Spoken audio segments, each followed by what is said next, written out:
Now, for today's session, we did want to focus on a particularly hard to abate sector or subsector of transport in Australia.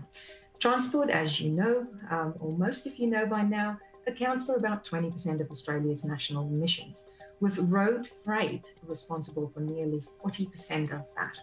And without action, this will become more and more prominent as other sectors like the energy sectors or even the production sectors is starting to abate. You can see the challenges there in jet fuel alone. What is interesting for the study that we did here is we were highly focused on the production of diesel, which is one of the products that can be produced from the conversion process to produce jet fuel.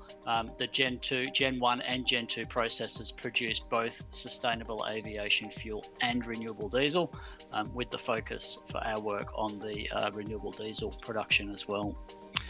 So I guess then jumping across to the economic analysis, which is really the heart of some of the work that we were doing.